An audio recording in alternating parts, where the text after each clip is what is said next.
家里什么都没有了，来摘点白菜等会煮面条吃。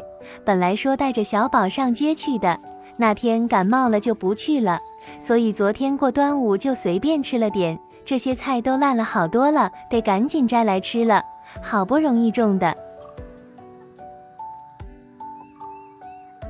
就一会的功夫，又跑来玩这个推车了，装了一些柴渣子进去，还说太无聊了，不好玩，要我带他出去玩，下雨了也没去。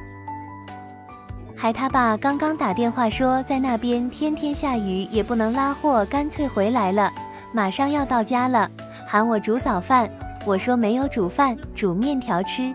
贵州这个天像捅破了一样，基本上天天下雨，都6月份了，还没过正式收入，哎，太恼火了。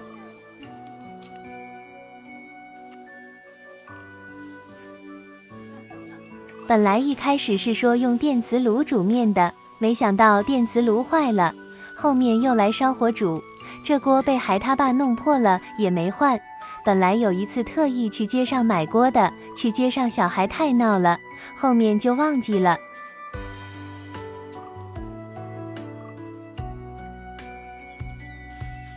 儿子看见他爸爸回来了，赶紧跑去接他，天天念叨他爸爸，每次发视频都喊他赶紧回来，必须马上回来。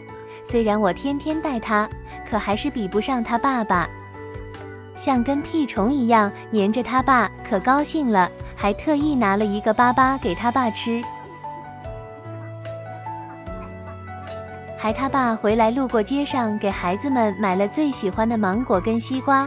我问他哪来的钱买西瓜呀？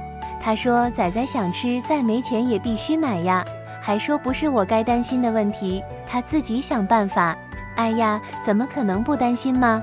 只是无能为力罢了。一家人在一起，就算吃面条也是香的，前段时间熬的腊肉都是肥的，孩子们也不吃，加一些给我老公吃，在外面辛苦了，吃不好也睡不好，拉货都是睡在车上，很辛苦的，因为拉货不固定位置，没办法租房子，只能睡车上。我女儿还说是不是只要下雨，爸爸就可以在家陪我们了？我说是呀，怎么了？她说希望天天下雨，爸爸就不用去上班了。哎，我听了这话又有气又心酸，这些年一直是我在家带孩子，他爸在外面挣钱养家，确实少了些陪伴，可是没办法呀，宝贝，爸爸陪着你们的话就挣不了钱呀。女儿很失落地说，哦，我知道了，妈妈。